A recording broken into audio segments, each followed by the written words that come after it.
Hello, and welcome back to the podcast where you are invited for lighthearted conversations about things that matter as you seek to live your most meaningful, beautiful, and joyful life. I'm your host, Dr. Edie Wadsworth, and I hope you enjoy your stay here at the House of Joy.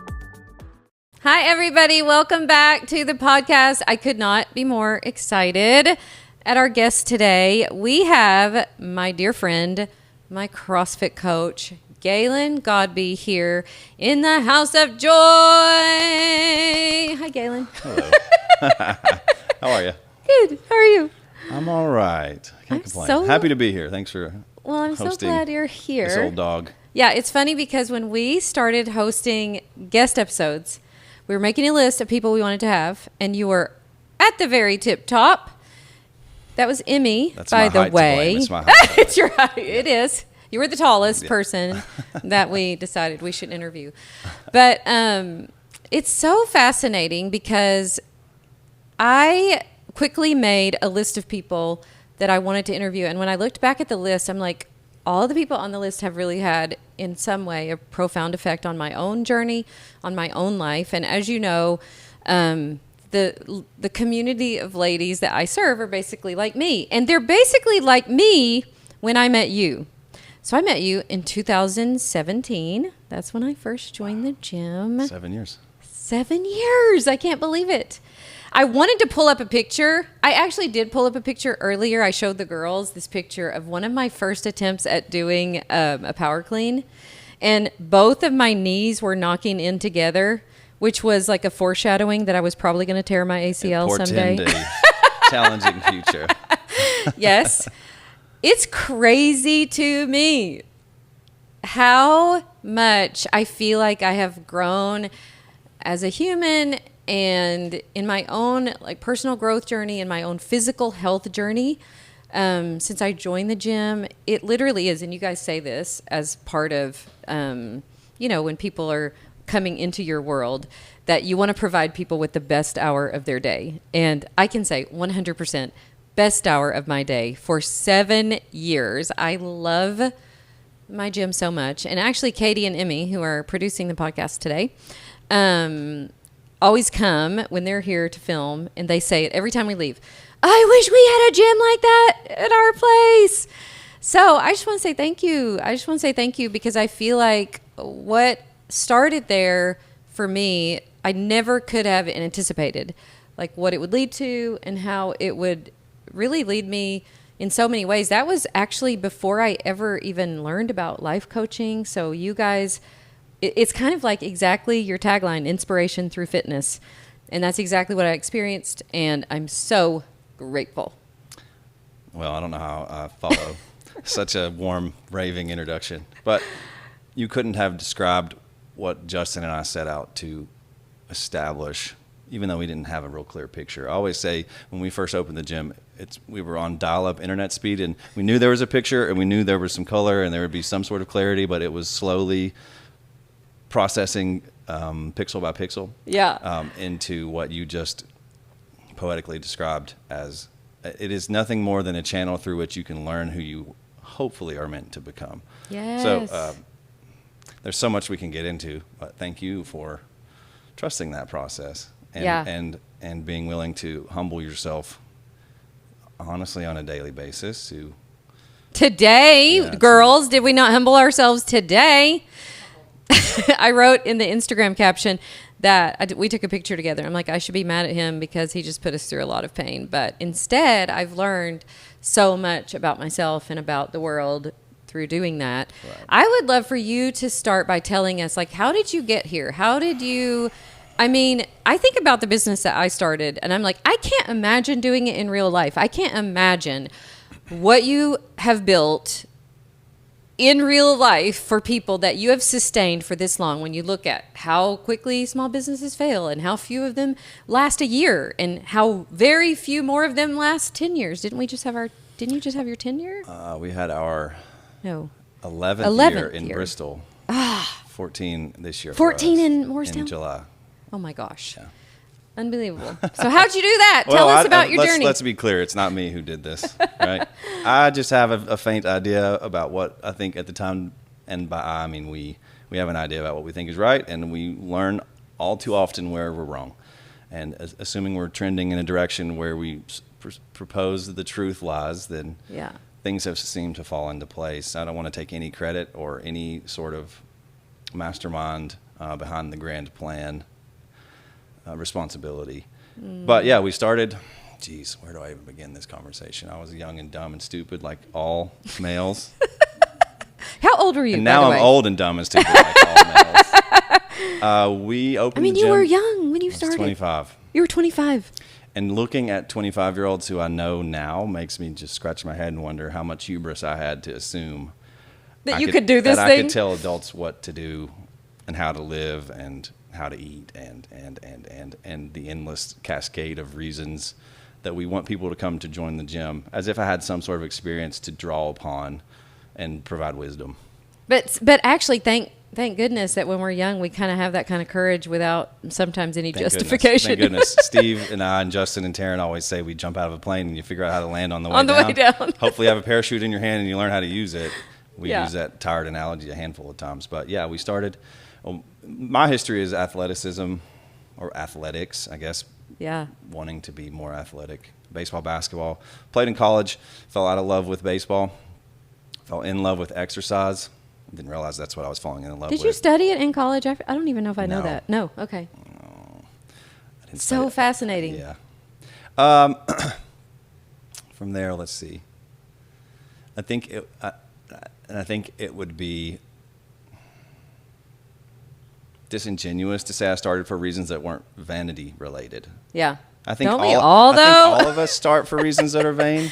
Yeah, for sure. But that's the carrot that draws the mule pulling Yes. the cart. So I started in something like bodybuilding around the time of my sophomore year of college, and did that for 5, 6, 7, 10 years, I suppose. And our paths might have crossed at NFC once. They did. Time. I met you there once. I didn't get to know you there, but I think you had just moved here. Big lumbering guy who probably was always eating and probably didn't have much to say. So I was really shy and I was in a sales position, so that makes good sense, right?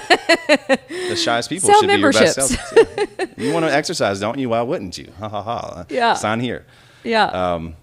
But fell quickly out of love with what I thought the conventional business gym model. I shouldn't say out of love. I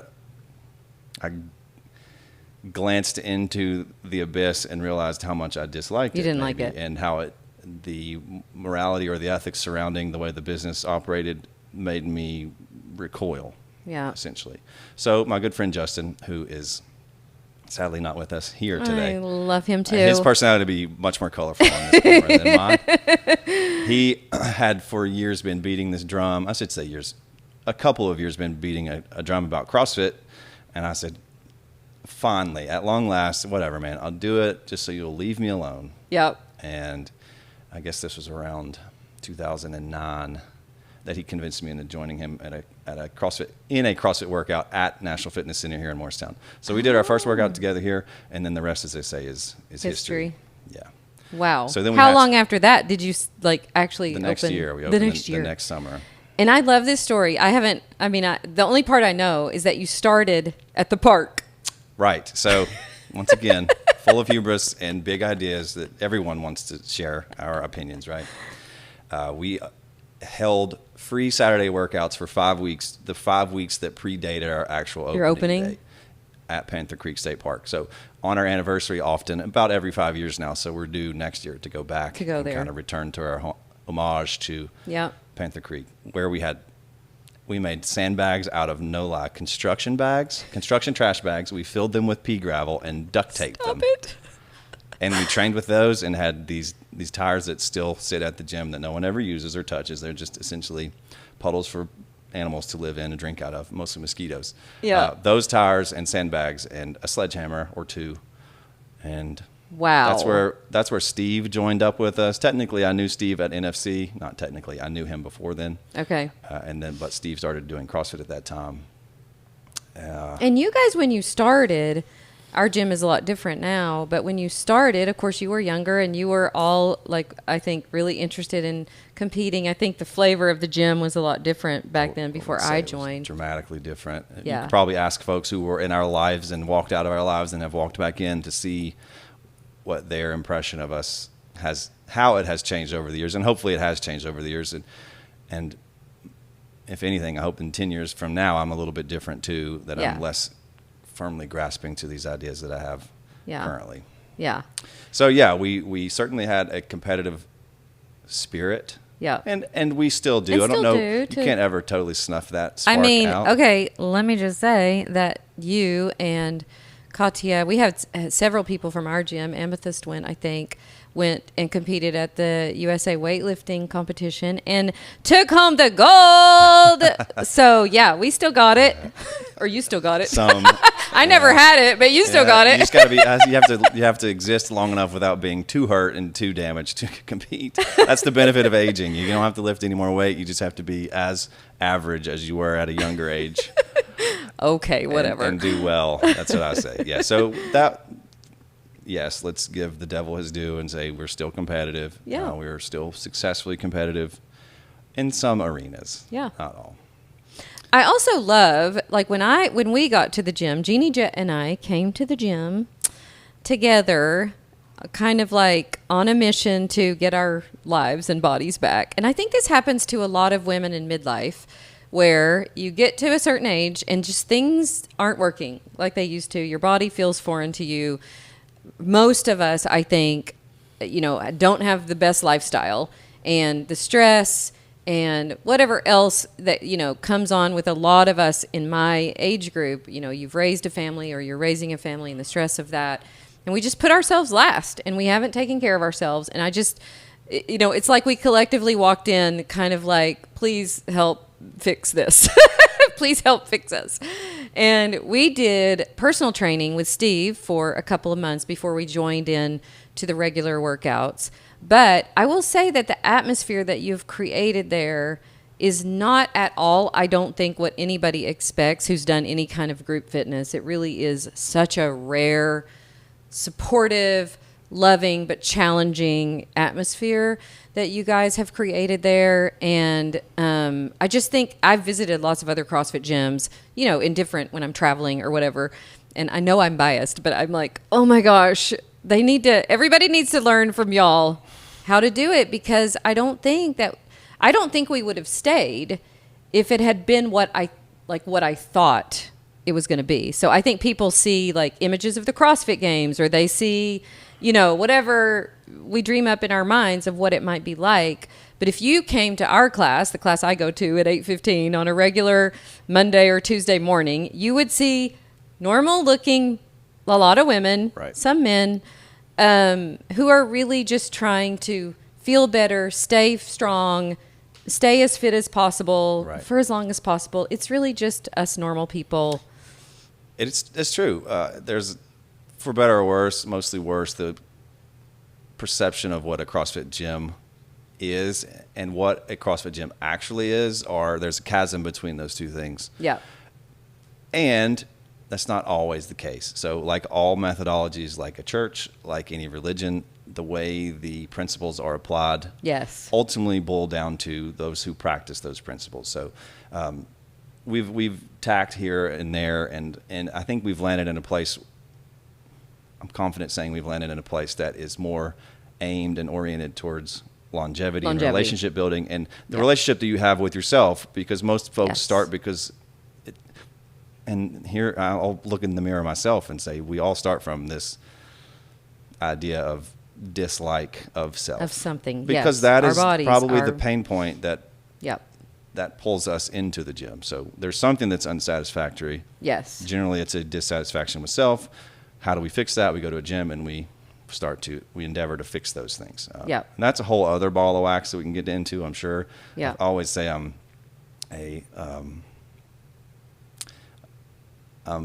we are, not me, but those of us who coach, and you have learned this a lot. We're like proto-psychologists on the side of everything else. We have to really learn how not only our brain works, but how we interact and interface with everyone else, and realize that maybe the language that is used isn't always clear. Yes. Et cetera, et cetera, et cetera. So I don't want to get off onto that tangent just yet, but I don't even know how we landed here. And one of the things I love about that, and there's a sign up on at our gym that talks about this, is kind of leave your ego at the door.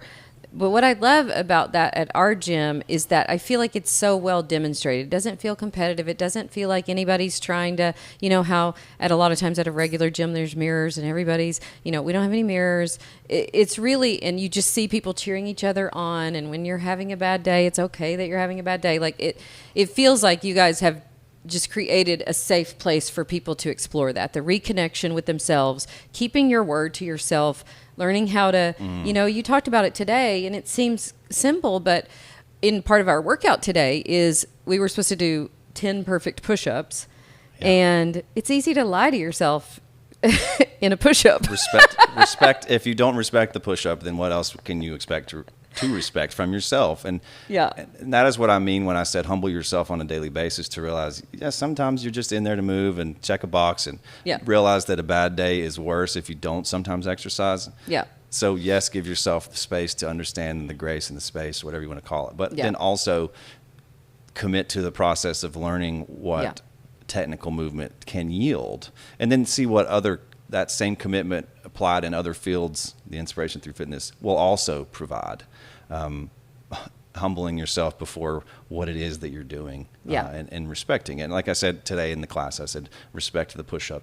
Yes. Which is kind of hilarious to say. It's really like, what is he really saying? It's deeper than that, of course. And like all things, I think how you choose to apply your efforts are there no matter. You might as well make a good use of them, essentially. I don't want to get too highbrow in here, but that's the way I see a lot of things. If it's worth doing, why not do it well? Yes. Yeah. And I know for myself, I did sports when I was young, and so I already felt like I could move fairly well, but so much of what I've learned from you guys, I didn't ever do before. Literally, so many things we do on a daily basis, I never did until I came into the gym. And so it just felt like entering a new world where you don't know how to speak the language, and you feel a little self-conscious. And when I look back at pictures, I'm like, wow, I have come such a long way. And what I love about that is just the compound effect of doing things well, even if it feels like a small thing, over and over and over, and week after week, and month after month, and year after year. And what I noticed 7 years into it is that I'm starting to see progress now still that feels like it just keeps compounding, and just feeling better and having the energy. And I think for a lot of our women in our community who haven't gotten to this place yet, they know they want to, and they know they need to, and they want to start making some changes, but it feels so far away. Like, it feels so daunting. I felt exactly the same way. I can remember the first time I ever came into the gym and saw the rig where we do, the pull-ups and the stuff on the bar. I thought to myself, what in the heck? Like, I would watch people do pull-ups and be astounded. Right. Well, it's such an unusual thing for those who are unaccustomed to I should say maybe an unconventional gym. So if you're used to being in a machine-rich gym where everything is conditioned, air, drink, and everything else, then you walk into a gym and you see chalk and it's not sparkling clean enough, right? Yeah.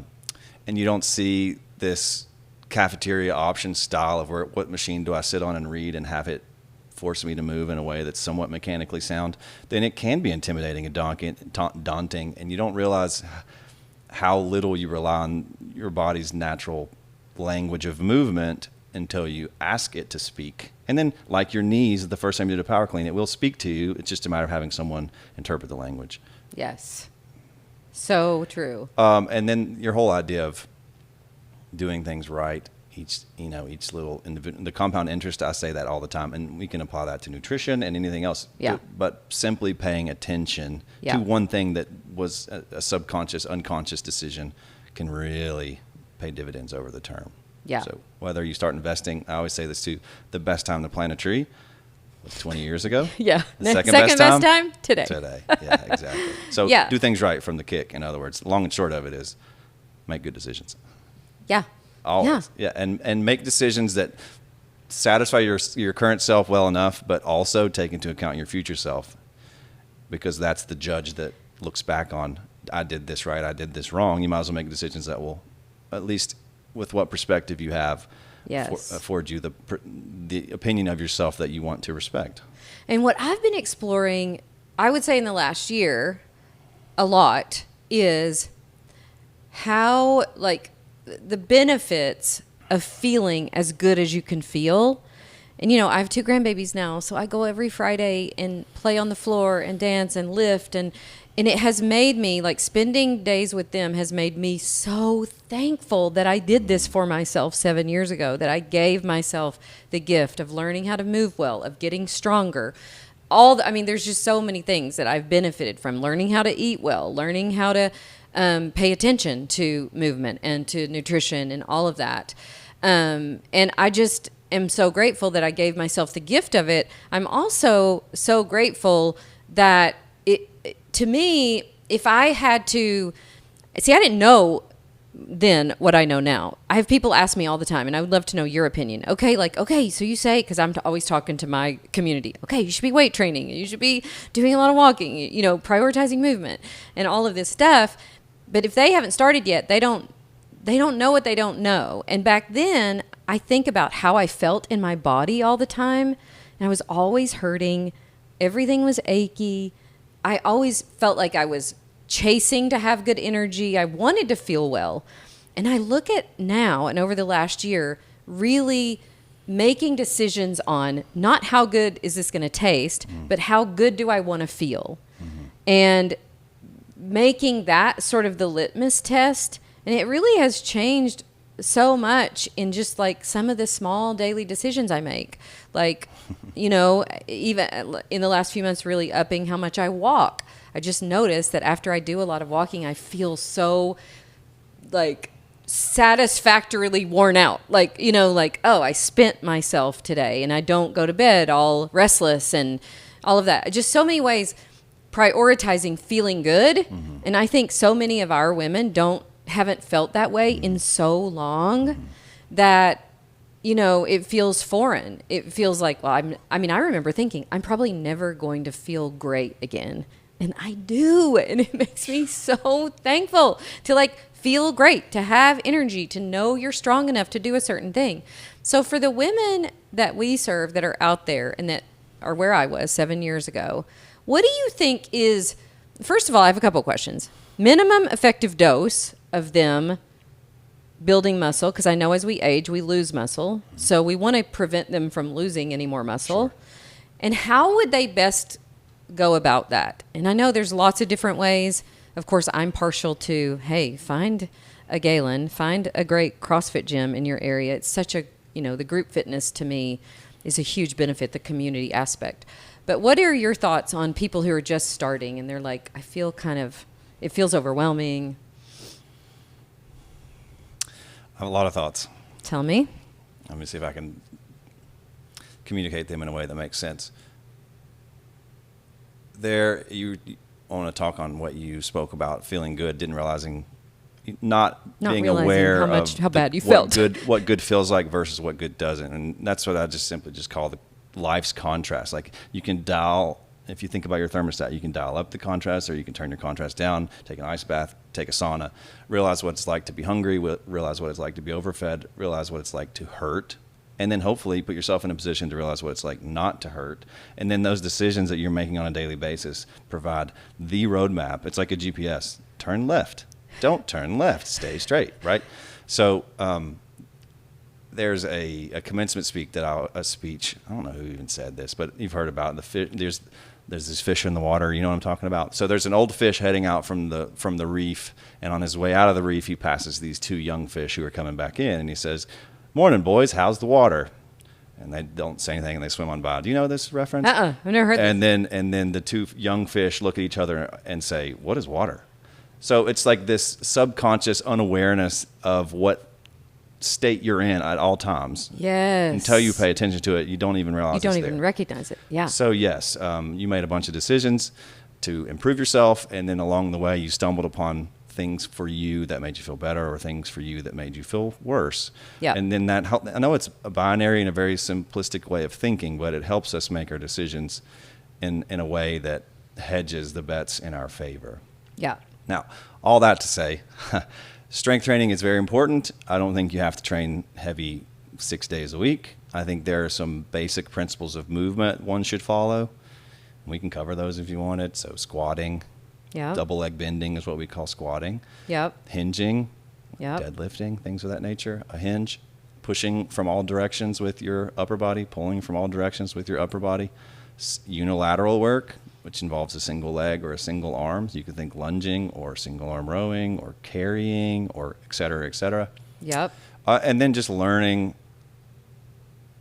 in ranges for yourself. So most of us aren't, most of probably your audience and those who are like me are painfully unaware of what immobilities, because there'll be more than that one we have that we need to potentially work against, and then learning how to stabilize in those positions. So I don't know if that covered the full gamut, but and I think what you said really too, what I want to touch on for people is it doesn't mean that you're going to be spending 2 hours a day in the gym 5 or 6 days a week. No. Actually, we recommend that you don't do that. Right. Yeah. And when we say weightlifting, essentially it's kind of a boiled down term to mean moving self in addition to something else. Some people call it resistance training. You can do it on a machine. It doesn't matter. So long as you are using something in excess of you to resist gravity. Yeah. So it doesn't have to be a snatch or a clean and jerk or anything silly like that. It can be, but it doesn't need to be. It certainly doesn't need to be from the kick. You need to learn the principles of movement long before you add any intensity or heavy weights. Yeah. Understand where your body is in space. Understand what it should feel like. Understand what it shouldn't feel like. I realize this is really getting into the granular, but 2 to 3 times a week is minimum effective dose, which I think ultimately everybody wants to hear. Yeah, and everybody. And that's not to say sets of 1 or 2 or 3. I think the safe range is 3 to 4 sets of 8 to 12 reps, and you hit the sweet spot on any of those exercises. Yeah. And I think that feels so much more doable than what most of us think it means. Right. And for me, I notice at my age and with my the way I deal with stress and process stress is I have to really be careful because I have a tendency to go too hard. And then I will pay for it. I'll notice it, in my Oura ring. My recovery won't be well. My heart rate will be elevated for a couple days. I won't sleep great. So I really have to pay attention to myself. And when I first started, it was so exciting to me to learn the new things and to, be there doing this, workout with people that I've come to know and love, that I wouldn't pay attention to me as much. And now I'm way better at saying, oh, maybe today I don't want to go. Noticing the water. I'm noticing the water. Yeah. And I will say that, I think that I could very likely, and this is what I've been doing. We've had a lot of travel and, a lot of things. I mostly have been doing it 3 days a week, doing a lot of walking and just moving, just staying active when I'm home. But I would say that I've been on average, 3 days a week, I would say that has some resistance training to it. 3 to 4 days a week where I'm doing a workout at the gym. But I totally believe that you can transform yourself. It doesn't have to feel like you're, So I think a lot of us are prone to believing there's some sort of secret and there's some sort of like a paywall on the internet. If I pay for this paywall, I will have the answers. The good news is we're not some keepers of the secret, right? This stuff's really basic. And I don't want to presume or anyone to presume that I've come up with any of this information. These are basic human movements. Yeah. Done in a lot of variety. Yep. That don't require any complexity. You can YouTube a video and learn any of this stuff. Yep. And learn it from a source smarter than me, so long as you're consistent with it. Now, that's the resistance training side. The other side of that coin is you want your heart and your lungs to be healthy. So aerobic work matters. You're talking about walking. That's perfect. Zone 2 is essentially, if you want to get into the technical portion, is 60 to 70% of your max heart rate, which you can calculate. Just look it up. Yep. And spend a lot of your time, like what you're doing, walking just padding around, Yep. feeling like a human, feeling the Out in the sunshine. yeah, move earth under your feet, put distance under your shoes, and you can't really go wrong, honestly. Yeah. So I think that, to me, I mean, that was so perfectly said, because it kind of takes the mystery out of it. It's not, the principles are not that difficult. Mm-hmm. You just have to be consistent with it over time. And I think, to build on that, sorry to interrupt you. No. Totally sorry to interrupt you. Yeah. I think we fall in love with the fact that it should be complex, and that gives us a reason not to do To it. do it, yes. Yes, I think you're exactly right. And I think that the other thing we do is we don't see results in a month or 3 months or 6 months. Or if I look back at my journey, like I literally could look at every year, because a lot of times at our gym, we will do some kind of nutrition challenge or something where I'm like taking pictures, taking measurements. I can look back over the years. And after year 1, definitely change, definitely rearranging of the body, some weight loss. After year 2, some, but not drastic. But after year 5, now after year 7, I feel like a completely different person. And I just think that if we would realize, like, this is not a sprint, this is not a 6-week diet, or a Can be. It could be, but it's not going to be sustainable Right. if you look at it that way. And just look at, like, what can I sustain over time? How can I come to really enjoy nourishing myself this way, taking care of myself this way?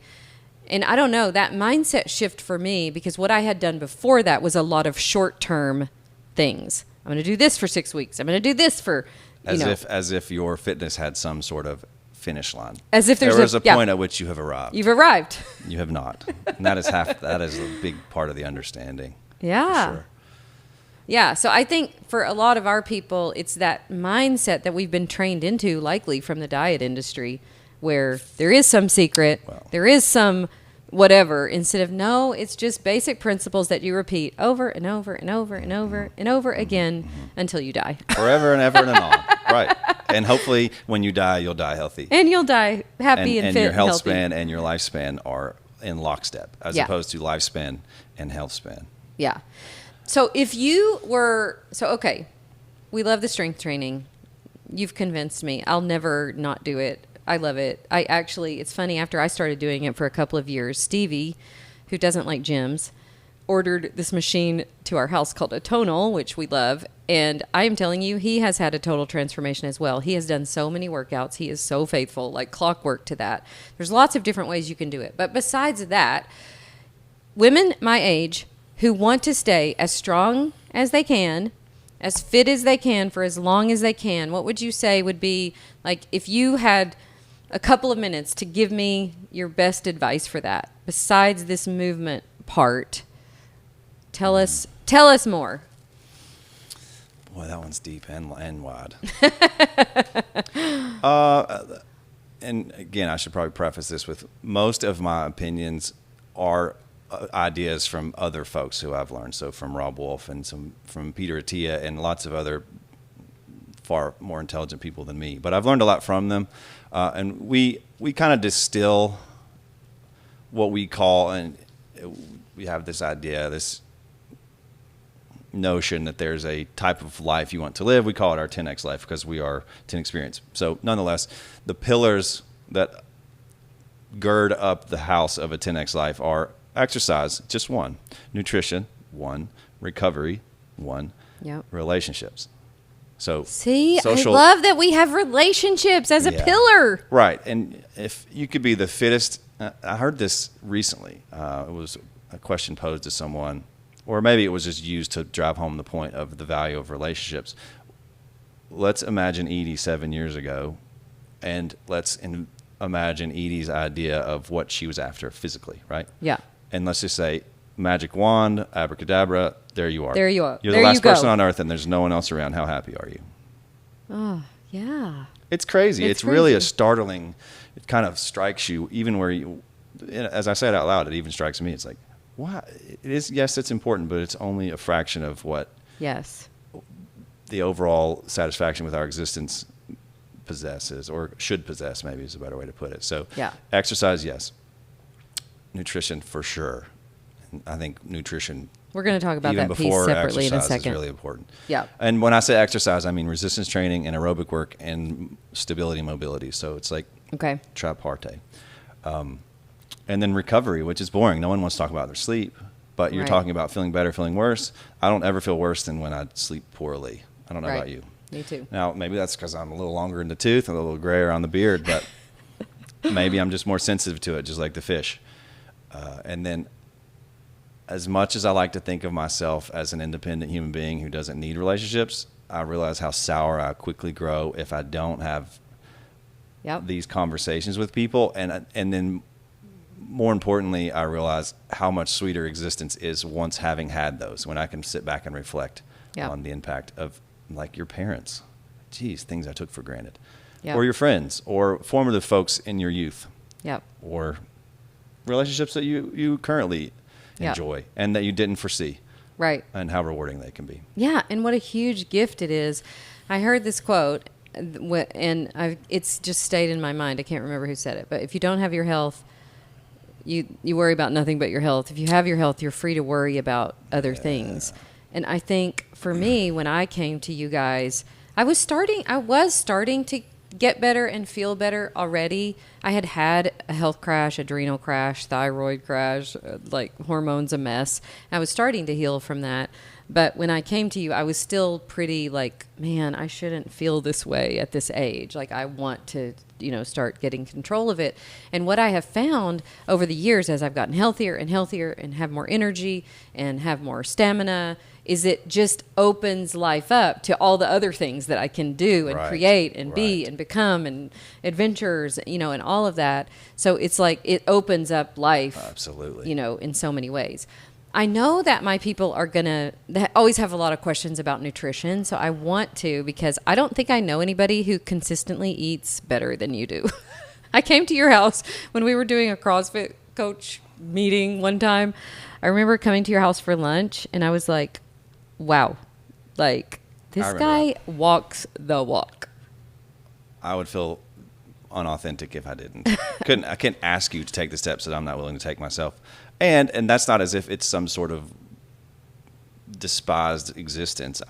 Yeah. You come to terms with what makes you feel better, What and then makes you feel better. and then just like all things, your palate changes, and it's Yeah. the things that make you feel better you grow more fond of. Yeah. Well, So I know we're going to talk about Yeah. protein, prioritizing protein, but what do you think? And I know we talk about this sometimes and we're like, man, everything people read that has to do with fitness and nutrition, everybody has their different idea of how you should do it and what you should do it. But what do you think are just some principles that especially women in midlife, who you coach a lot of, can sort of follow that will help them sort of at least onto the right path? in our world, there's nothing more that people adhere to more like religion than nutrition. So let me start by saying that. I think we have a religious attachment to food, for better or worse, and far more often for worse. For worse. Because of the capitalistic society that we live in, which is fine. It's just part of it. But I think sometimes there are scales on our eyes we don't realize just how much manipulation we have played victim to. Yes. Overall principles, I think you could do worse than to lean into what's called the protein hypothesis, which you kind of alluded to already. And the way I understand it is all of us, male, female alike, consume food until we've satisfied a need for protein. Now, if you're consuming potato chips and cupcakes, there's not much protein, so you're able to consume a lot more. Yeah. So if there's anything someone could take away from this section, it would be more protein, always better. Unless of course, and I always have to say, there's always an it depends situation, unless there's some sort of digestive issue with protein. But start, and without paying attention and being aware, and even leaving yourself notes, like make a list of things that you eat and then observe yourself. You have to treat yourself like this third person observer that Emmy and I were talking about earlier, and become hyper aware of how you feel based upon the behavior that you just exhibited. So eat protein, see how you feel. Everything else hopefully naturally falls in line. So how did you come to, like, I think this is the struggle for most people. And I agree. obviously, I just listened to a podcast on big food.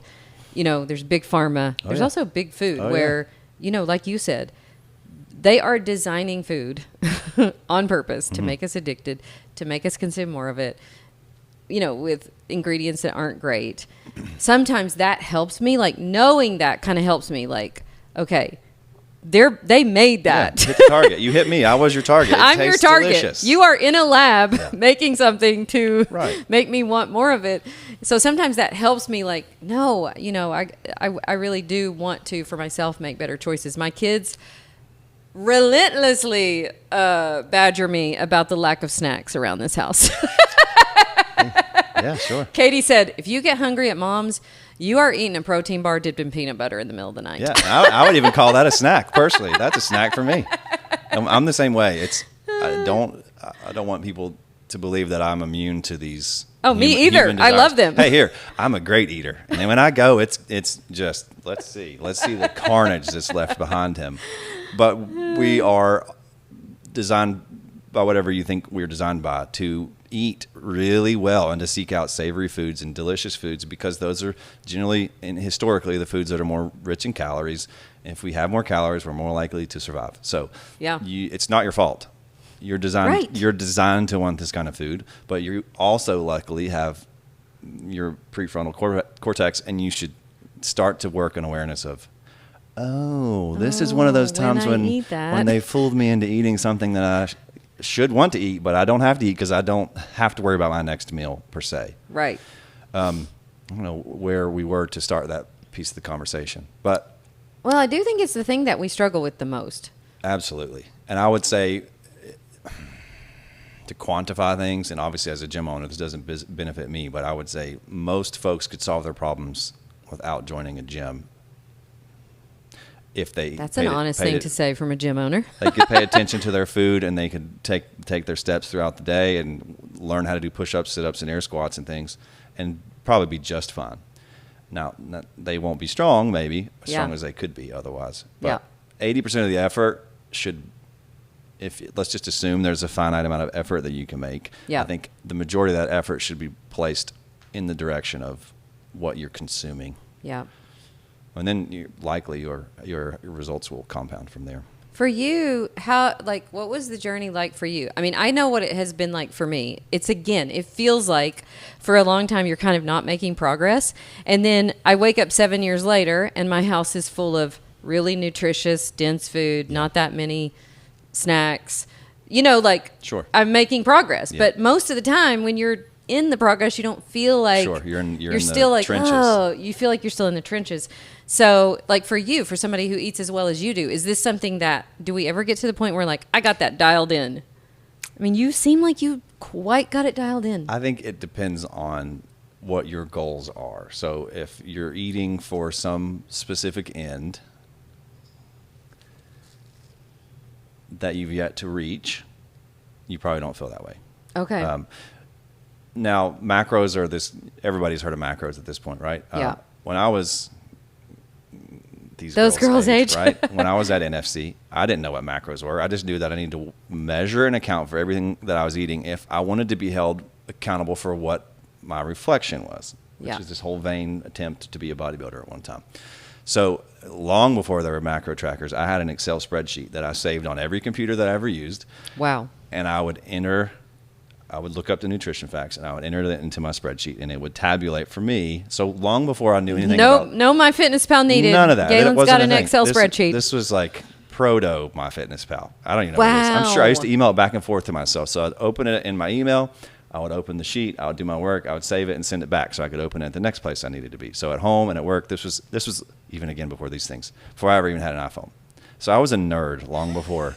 If it's not obvious how nerdy I am, I was really nerdy. But more than anything, I developed a better understanding of what food represented in the form of energy and the types of energy that existed in each food. Yeah. I don't think you should do that. I think we can become really, really neurotic and overly obsessed with weighing and measuring and weighing and measuring. Okay. But I think you can learn rules about yourself along the While way. doing that, So yeah. I say not to do it, but I think you should do it for a while. Yeah. Just so that you can learn. I remember the first time I did macros when we did a nutrition challenge at the gym. It was very enlightening. Overwhelming. Weigh and measure Yeah. and count. And I was like, how much is 3.5 teaspoons? I got to count out 12 almonds or this or that. And Yeah. it's not you talk about sustainability. That's not, in my opinion, a sustainable habit. Yeah. But it is a way that instructs what is sustainable over time, because you get a feel for portions. And we at the gym sometimes use what we call the fist protocol, and you can use your hand as a general serving size indicator of what you need. So have I arrived at a place where I think, yeah, I kind of have it dialed in? Yes. However, I'm not chasing performance in particular right now. Okay. And I'm not chasing some vanity mark where I want to say, I need to be X% body fat. Okay. I have temporarily arrived. Yeah. I don't presume to ever stay there long term. At a place where I know how much I need to eat in order to be competent to undertake a 30-mile hike or try to qualify for a weightlifting competition. Yeah. And generally, for me right now, I'll have to play a little bit in the joints of those two different pursuits, but I know what it takes. So learning what your engine burns fuel-wise, and then don't let it run empty, but also don't overfill it. Where do you land on the carbs debate, especially for women? There's all this, don't eat any carbs, or, I think it's silly. Okay. I think we're making a mountain out of a molehill. Of a molehill, yeah. The amount of calorie in one carb and the amount of calorie in 1 gram of protein are the exact same. Now, should you eat 1,000 of these things? Either way, probably not. Yeah.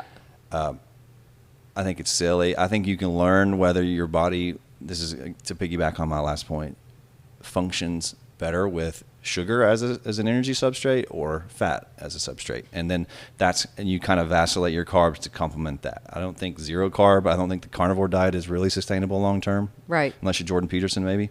Yep. But nor do I think eating 600 carbs a day is a great idea. Right.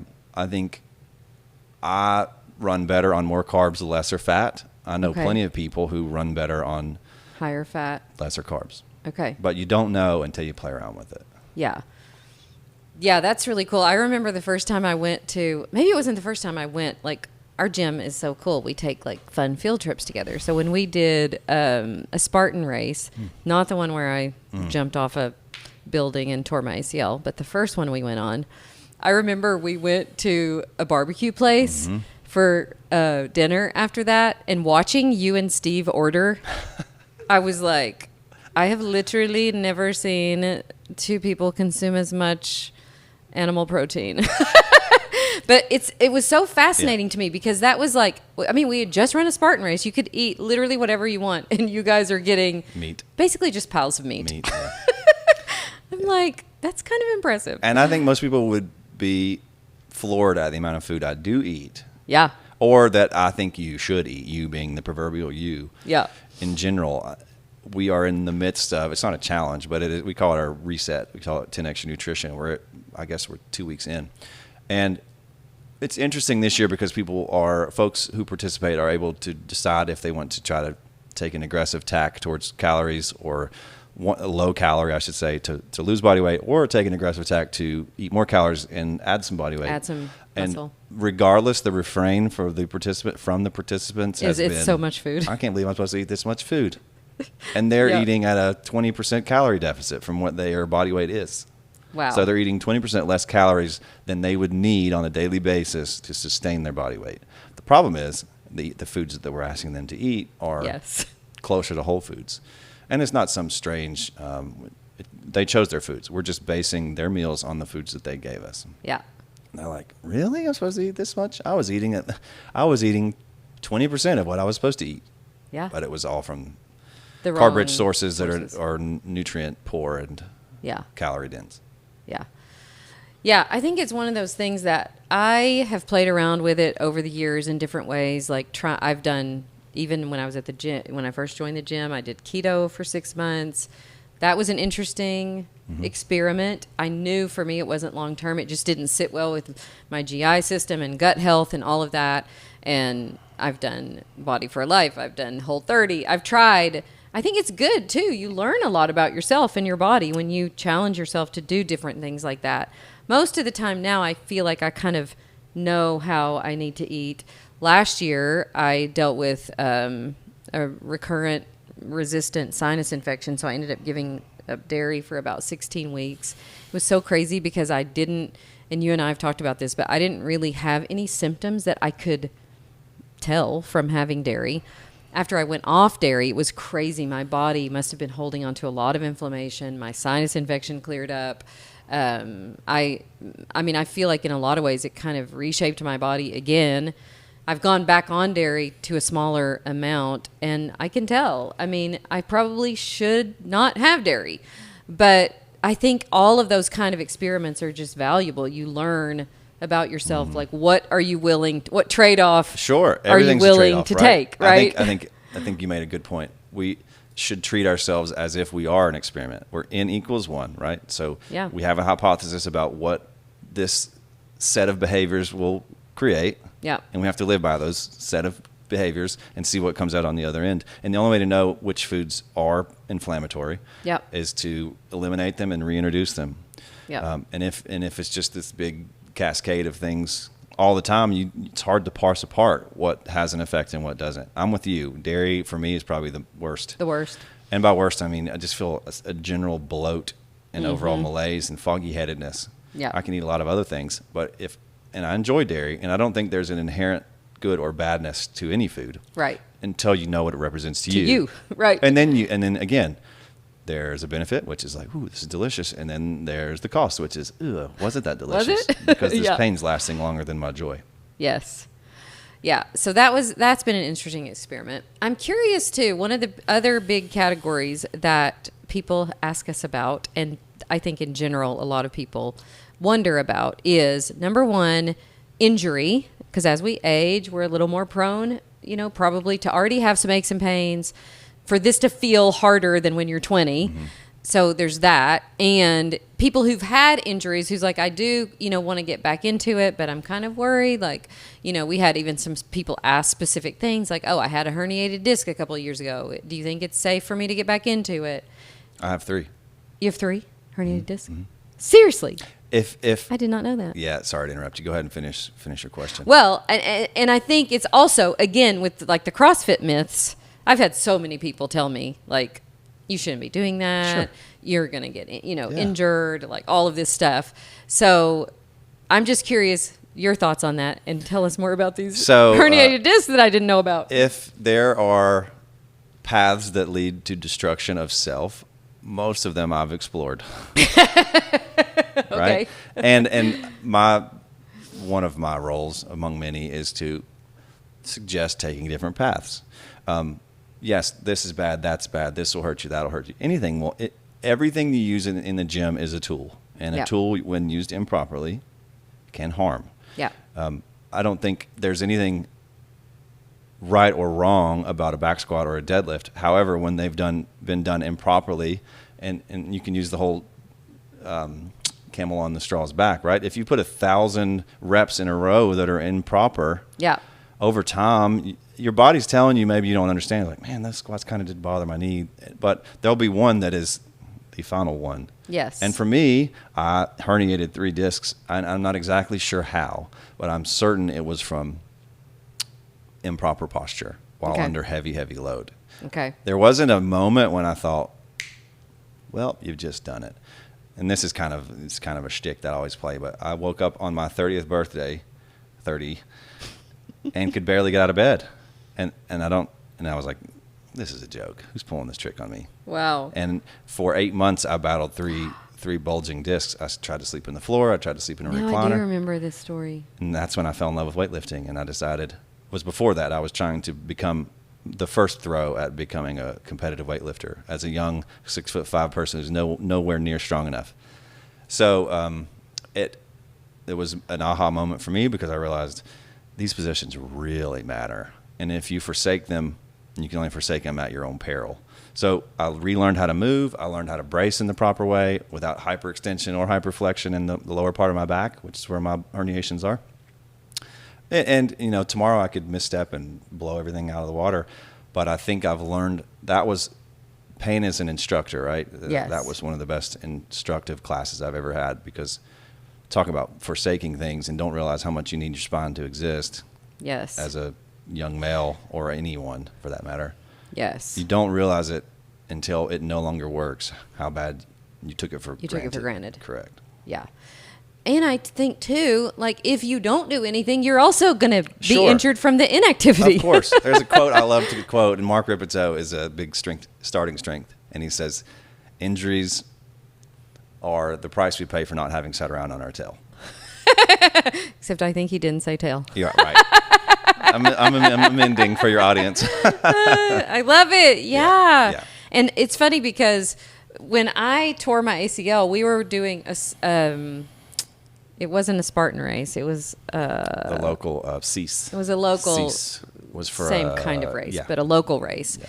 And I climbed up on it was with our gym. We were all together. I climbed up on, I don't know how tall the thing was, and jumped off. And when I landed, landed wrong. I could tell it was gone. I didn't know for sure it was my ACL, but I knew something was bad wrong. And poor Galen is the one who had to carry me to the four-wheeler that took me to the medical tent. But then, of course, it's so interesting. I got to the hospital and to get the MRI for it. And right away, people assume like, oh, well, it's because you were doing this active thing, which is why you got hurt. And the other thing that I was told is you'll never jump again. You'll never be able to run again. This is like all this kind of depressing stuff. And the crazy thing is I had been around you amazing people for so long that I just didn't believe that. I'm like, no, I don't believe that. I don't take that. That was on a Saturday. On Tuesday of that week, after I saw Zach on Monday, I was back at the gym, and you rigged up something on the rower where I could put my bad leg up on like a pedestal thing. And I really did not miss any time in the gym. And with Zach's help, your all's help, with modifying everything for me, my ACL healed without surgery, and now I can jump and back squat and run. Strong as ever. Strong as ever. And probably feel better even than you did. Yes. 3 years ago? No. 4. It was 4, wasn't it? 5? It was pre-COVID, wasn't it? Yeah. So 5 years. 5. So. Same. I always told the same thing when I hurt my back. You should never lift again. Yeah. Come on. You're like, what? How do you exist without lifting? Right. What if I drop a pencil? Yeah. That's a lift. It's a deadlift. And if Yeah. I'm in an improper position, maybe I shouldn't lift. Yeah. That doesn't mean all positions in life are afforded you to stay in the most stacked up spinal position, but Yeah. I'm glad you didn't fall victim to the surgery Yeah. choir. Yeah, and I think it's just an important lesson learned from that is that our bodies want to heal. Right. And if we give them the substrates that Yeah, they need absolutely. to do that, the movement, I mean, talk they about need that, to keep yeah. moving, and we give them what they need. They want to heal. They know how to heal. They're programmed to heal. And the other thing that I learned from that, which there were signs of it all along, you would always tell me when I would do certain movements, you would go, be careful, your knee is always inverting. So, you would tell me how to correct that. And so that would have probably been a sign Yep. that, there's some weakness there. But the answer to that is not to do anything. The answer to that is to Right. figure out where the weakness is. Right, And yeah. Teddy build- Roosevelt, you can wear Yeah. out or rust out. I choose the former, not the latter. Right. Yeah. Because either way, atrophy happens. Yes. Right. You talk about eating in a way that supports healing. A few years ago, and I don't want to conjure up any bad spirits, but I had that bike wreck, Yes. or who knows what happened. But Yeah. my focus after surgery was to eat in a way that supported healing as best as I could. I don't know if I've ever eaten any more tight. Yeah. Because a friend and I had a trip planned to go to Patagonia. Yeah. This accident occurred In September, wasn't it? October the 7th, and we left in early December. So I had 2 weeks come back from Wow. all broken ribs, collarbone, concussion, hip injury, surgery. 2 months. Did it, luckily. Wow. So all that to say, the importance of strength training or fitness in general, part of me thinks I wouldn't have survived had I not done all the work leading up to that day Yeah. and had a helmet on top of that. Yeah. Part of me really does think that. And with more time, you get more perspective, and the more time passes, the more I really count my lucky stars that day. Yeah. Because, goodness gracious, who knows? It's crazy. It is crazy. And I think that's the thing too, is we don't really know what we're up against. I talk about this all the time when I'm helping women build more mental and emotional resilience. Life is going to be hard. There are going to be things that feel impossible. There's going to be circumstances like that where you get really bad injured, or, where, Stevie and I, as soon as we got custody of Tom, it felt like one bad thing happened to us after another. All the more reason to be training now for this thing called life. Like, we need to train for it, make ourselves as resilient as we can, as strong as we can. And I think it makes you ready for times like that. But what I have noticed is that you just enjoy the journey so much more. You enjoy how you feel. You enjoy how you can move. You enjoy what it allows you to do. We took, as a gym, I can't remember if it was last year that we went on a sunrise hike to... Last year. Somewhere. Charlie's Bunyan. Charlie's Bunyan. You guys did. Yes. And that was an incredible trip. I hate that you didn't get to see it with us. It was an incredible trip. But there were...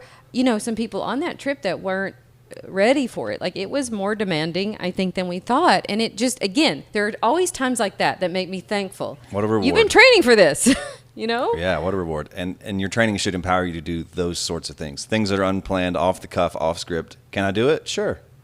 Will it be easy? Maybe not. Yeah. But since it's not easy, it's even more worth pursuing, in my opinion. And maybe you could call me a masochist if you'd like. But anything that comes easy, I'm not attracted to. Yeah. It doesn't draw my attention. It doesn't draw any effort. It's just, maybe I'm an elitist or a purist in some way or another. But I think even if it's a view from a mountaintop, I think you should earn your view. And I think you should earn your view on life as well. It's no different. You should have to take the steps to get up there. That makes the reward so much sweeter. Yes. Personally, for me. Now, I'm not saying that should be everyone's philosophy. Yeah. But you're right. Yeah, it should empower. Your fitness should empower you, not limit you to only being in the gym or only eating certain types of foods. I think it should, if anything, it should give you a much more open aperture for your camera to take in more information and more light and see the vibrancy of what existence can be. Yeah. And I think, like, we talk about this at the gym. You guys taught me this phrase, and I don't know, it does come from the Marines, where we talk about shared suffering, like when you go through hard things with people. It really does build strong bonds. I can think about so many things over the years that we've all done together, as a group, as a gym. Just even the daily workouts that you're doing every day together, and you're, cheering each other on. Today, when we finished, that workout was harder than it should have been for me. I was laying on my back, trying to recover. But yeah, those experiences together are really valuable. But I think it also makes most of life feel like, oh, I got the rest of this because I just did something pretty hard. Right. I think the rest of my day I can handle. It's easy to gloss over how easy life is. Yeah. I think, 100 years ago, everything was hard. Everything. The next meal was hard. Work was hard. You didn't have a phone. You really didn't have a car, probably in this area for even more years than that. We forget, we've become kind of these mushy things that resemble what humanity used to be capable of. And I'm not romantic about the past. Don't get me wrong. I don't want to go back to I kind of am romantic about the past. I always say to Stevie that I wish I lived in Little House on the Prairie times. I do have a secret fantasy of living back then. I know it would be hard, but there's something about it to me that feels so intriguing. Oh, absolutely. I'm with you. I am. I lie. I'm kind of romantic. You're romantic. I definitely am romantic about it. But I think we have to choose hardship more frequently than we want to admit, so that we can understand how pleasant our existence is. That's not to say everyone's life's easy. I don't intend to imply that. No. But I do think it's easy to forget how easy life is. So we need a perpetual reminder, whether that's doing some hard training, whether that's fasting for a good extended period of time, whether that's taking a 20-mile walk or getting in some cold water or sweating like crazy in a sauna, or having hard conversations with people that you would otherwise not choose to have. Yes. All of that is worthwhile. Yeah. It's funny because just before we got on, do you follow Daniel Amen? He's like a psychiatrist who studies the brain, does all these brain scans on people. And he was talking about how sauna was the absolute best detoxer of the brain and the body in general. I know you guys got a sauna a little while back. I still don't have one. I can't wait to get one. I'm curious about all those, like, what I would consider, everybody in the fitness world is talking about like cold plunging, sauna, infrared light, like, you know, all this stuff. And I am a sucker for every hack. Like, I want them all. Give me them all. But I'm curious for you. I know that you love the sauna. Tell us about that. And is there anything else besides that that you feel like, okay, this is not just like a hack that everybody's talking about. This is like a thing that will really help. To be clear, I don't know that sauna and plunge are as useful as people want them to believe. They want them to be the magic key. Okay. I think a sauna and cold plunge are like spices on food. Like, okay. They add a lot of flavor, but they don't really give you much in the way of nutrition and sustenance. I think they're great. I think they complement everything that you're doing really well. But I don't want to put the cart in front of the horse and say sauna and cold plunge are some sort of magical an elixir that will keep you alive longer. I don't think that to be the case. I think that is a way to subject yourself to the troublesome stuff like choosing a hardship. Yeah. And I think there's a lot of health benefit to it, don't get me wrong, but I don't think you could even put them in the same book as strength training, aerobic work, relationships. We have them at our other Bristol gym, and hopefully one day we'll have them here. That's not to discount their value. I don't want to discount their value, but I don't know if that answers your question quite succinctly. That does. That kind of puts it in perspective. I love the analogy of spices on the food. Makes it so much better, but it doesn't. You're not going to put really good spices on you won't Twinkies. Exist. Right, and you won't exist if you just eat the spices. There's nothing to gain. You'll starve to death. Yeah. And you won't be strong. Now, it's great for your heart, yes. It's proven to increase longevity, yes. All those things are true.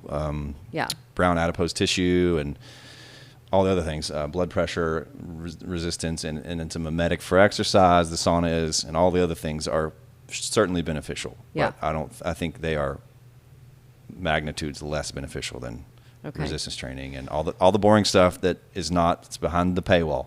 Yeah. You know. To say that, I'd take sauna. You love sauna. And I take a cold plunge. We have them kind of set up in the same area.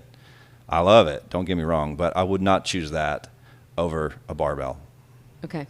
Like if I had to choose right now, I'd be like, all right, I'll take. Okay, I'll take the dang barbell. I'll take the barbell. barbell and I'll do it in the sunshine when it's hot, and I'll get the sauna. I get the same effect. Or I'll take the barbell in the cold lake in the wintertime or something. Yeah, we do that. Tom lives for a cold plunge in the winter. Yeah. Okay. Well, red light therapy, I don't have any perspective on. Seems like it would be good for your mitochondria, but again, I can't imagine it to be juice worth the squeeze of your efforts. Like if you have a finite amount of effort, I don't know that it's worth a substantial amount. Yeah. If there's leftover after you've accounted for everything else, go for it. Turns out in life there's no magic pill. I wish there were. I wish there were. Actually, I wouldn't take it. You wouldn't take it.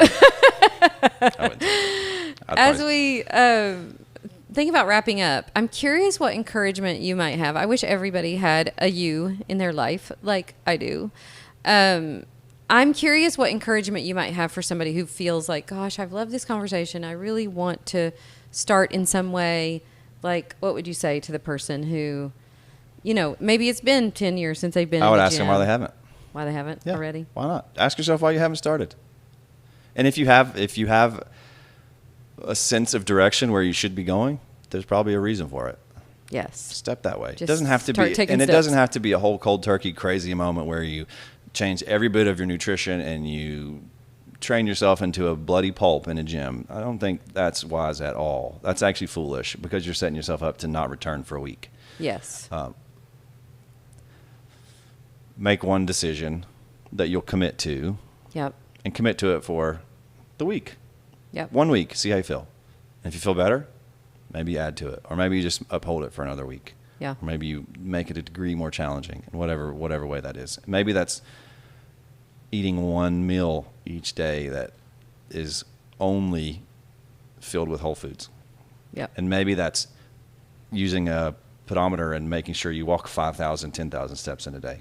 Yep. Or maybe it's learning how to squat. Like you have to sit down. We sat down to sit on this couch. I'm sure mine was probably garbage, my squat.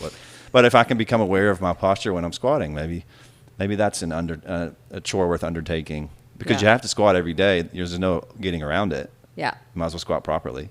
Right? Yes.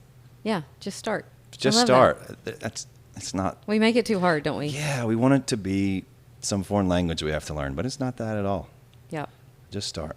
It's funny because if I look back on my own journey, that's exactly what it was. It's like, okay, we walked into the gym. That felt like a hard thing at the time. Make a decision. I always like to say this. It's not always easy, but you make one decision that makes the next 10,000 for you. Yes.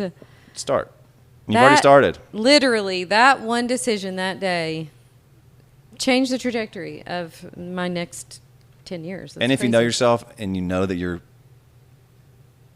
capable of wriggling your way out of that commitment, leverage people in your favor. So recruit a buddy to hold you to accounts. Or I mean, this is maybe a little weird, but write it down, say it out loud to someone, speak it, make it real, so it becomes logos. And then if you're the least bit conscientious, then you'll live by those words. If you're not, then you'll learn you're not conscientious. And you need social pressure to hold you to your word. Yeah, and that's okay too. Yeah. I do actually do better with social pressure. I like when I don't show up on a Thursday and Katya's texting me. Katya like that. She will. She is she'll keep us in line at our gym. Okay, so as we wrap up, we like to finish with things we're loving, a few things we're loving. I'll start because I told you about this morning, but I was listening to a podcast. I don't think it was Ben Greenfield that was in the podcast. I never found it, by the way. I'm going to try to find it and send it to you. But anyways, they were talking about essential amino acids as a great way to get your protein in, especially if you tend to be a person like me you're having mixed meals with your protein. And they were talking about in this study about how if you have essential amino acids, before you're working out or as you're working out, that's a good way to start. So I've been doing that for about, 4 or 6 weeks, something like that.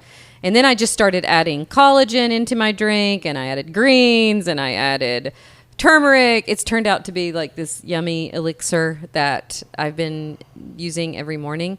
And I was telling y'all today, I think I'm starting to build glutes. So, which is why I think I had so much trouble with my knees, is that I really needed to work on building better glute strength.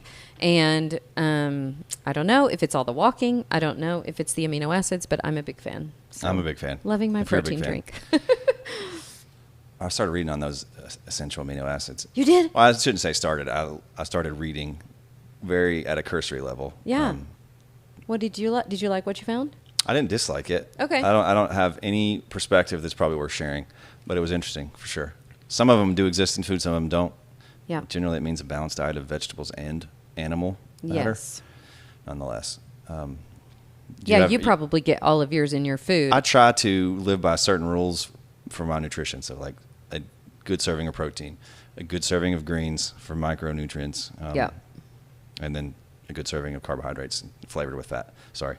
You want to continue with your 3? No, that was my one. That's one? Mm-hmm. One? We're going to pass it back and forth? Yeah, or maybe I don't have another one. I'll think about it. Do you have anything you're loving? Yeah. I've kind of thought about this through a number of layers. This is totally off topic, but I'm falling in love with gardening and landscaping. Yes. As I showed up today, I started to compliment your landscaping, and I was like, it startles me how much I recognize and could name. And a year ago, I would not have known what any of the plants were. That's a plant. Yeah, sure. Keep some water on it. Just don't trample it. And I don't know if I have a tendency to fall really hard for things that Yeah, I remember last year. No, it's been several years when you fell in love with birds. Yeah, birds too. And I don't think I haven't been sitting here looking out the window watching egrets just soar right on by. I was hoping we'd see something. What a fantastic view. Galen, what you're telling me is you're becoming old like the rest of us. Yeah, sure. Oh, yeah. I'm when you're into birds and trees and landscaping. Oh, yeah, and they complement each other, right? They do. About things that so maybe the greater idea is how much I'm learning to appreciate beauty for the sake of beauty and trying to beautify my tiny little corner of land that we just built upon, and it benefits no one but me, because it's not as if anyone can see it. Literally, no one can see it because it's up on a hill. Unless we have a visitor and they come to visit and I point out specifics, no one's going to care. They're going to be like me 18 months ago. But there's something just that provides a sense of fulfillment that I was unaware of, and I thank my mom for that mostly. Yeah. Oh, so cool! I saw. You are so eloquent. You're such a good writer, and I saw this poem that you wrote for your mom, And it was beautiful, by the way. But I was looking at pictures of your mom and dad. She is a stunner. I know. That picture of her when she was young, she looks like a movie star. They both did. They to both me. do. I know. I thought the same thing. I was like, geez, I got some big shoes to fill. I don't think I had seen one older picture of your dad, but I don't think I'd ever seen an older picture of your mom. And I was like, what is happening right now? Yeah, I know. Amazing. What happened? I didn't get any of those looks. Stop. No, that's not. I don't want to go down that road. That's amazing. But yeah, landscaping, hands in the dirt, Yep. shaping my little piece of the world Yep. in a way that it wouldn't have otherwise been shaped. So that's really a sense of reward I have. I tell Trista all the time, like, did you see that our mountain laurel is in bloom? Have you seen this seed? And she's like, I can just see Trista like, she's not interested at all. But she Galen. does have the same interest in her indoor plants. So she compliments my exterior. I was energy. about to say was Trista would probably be like, Galen, did you see Post Malone's new song? Yeah, I think we share our love for Post Malone. For sure, and so do I. I'm a fan. And you do too. I'm a That's postie, right. yeah, or whatever. Is there a name for a Post Malone fan? We're posties. I like it. A pound on the postie drum. That would be one. An idea that I've really kind of played around with a lot over the course of the odyssey that I'll call our home building experience and I think it's just a stark reminder of no matter how much work you put in, you are human and you're victim to the same motivations. This was kind of the theme of our Outlier Challenge, and like it or not, I was mostly responsible for it. Every time the calendar turns to a new year, we refresh our thinking, and the theme. It's centered on desire. Yep. The idea, and it's not my idea either, but I just love playing around with it. And it goes something like this: desire is a contract you make with yourself to be unsatisfied until getting what it is that you want. So you're signing a contract for me to build a house, and to be unsatisfied until house you get what you want. Fits exactly what you're after. Or I do remember this quote, and I love it. Love it. Endlessly useful. I think it's so cool that you say this because I talk to my women about this all the time. I think we demonize or minimize or dismiss our desires when they lead us so often to the best, fullest expression of who we are. And I kind of use a materialistic subject, but it doesn't have to be that. It doesn't have to be that. Right, and I don't mean it to be that, but Yeah. if you find yourself sitting in this pool of dissatisfaction, Yeah. see if you can trace the line back to what it was you made a contract with yourself for experiencing that dissatisfaction. Yes. It's powerful to me, and it is a good reframe when I'm irritable and salty Yeah. and angry, and I got to remember why. Oh, that's why, because you decided this was important. Yes. So good. Yeah. Yeah. I think, too, the more in touch we are with what we really do love and what we really do want, it's like. And is it worth wanting? And is it Is worth it wanting? worth suffering is it worth working for? Like, is that suffering worth? Is the juice worth the squeeze? Yeah. But getting into touch with that, I think I notice that so many women in midlife are like, it's that age of life where your next step isn't like made for you. You've got all the things that you thought, were going to satisfy. Now what? And now what? And I think because we're made to grow and evolve and keep adventuring and keep dreaming and keep desiring. And when we try to turn that off, it just doesn't work well. We end up settling for. Yeah, and it's so unsatisfying. Yeah. Imagine life without a frontier to chase. Right. I don't mean a physical one, but a physical one too, right? Like, golly, what's over there? I want to know. Right. Just pull you on through. That's how I feel. Yeah, so true. And you guys are so good. I just feel like at our gym, you're so good at marrying the worlds of the physical health with all the other real worlds that we live in. And I think that it's so awesome. I'm very thankful. Well, I so appreciate having you today. Thank you for saying yes. Thanks for having me. Yeah, it was fun. And we listen, you guys, if you live local to us or anywhere near local to us, come to our gym. Is it the easiest way for them to find maybe our Facebook page, 10 Experience? Yes, 10 or Instagram, either one. Or Instagram, yeah. We have a great Instagram. 10 And then the word experience. The word experience. Yeah. Come follow along there and you can see what we're doing. Come join us. It's literally the most welcoming, encouraging place full of the most amazing people that you'll meet. So come join us there. And if you're not local to us, go find your place. Right, yeah. There are plenty out there. There's a lot of good ones out there. Find your community, get moving, get yourself as healthy and strong as you can. So thank you, Galen. Good to have you on today. Pleasure. All right, everybody. Thanks for listening, and we will see you next time. Bye.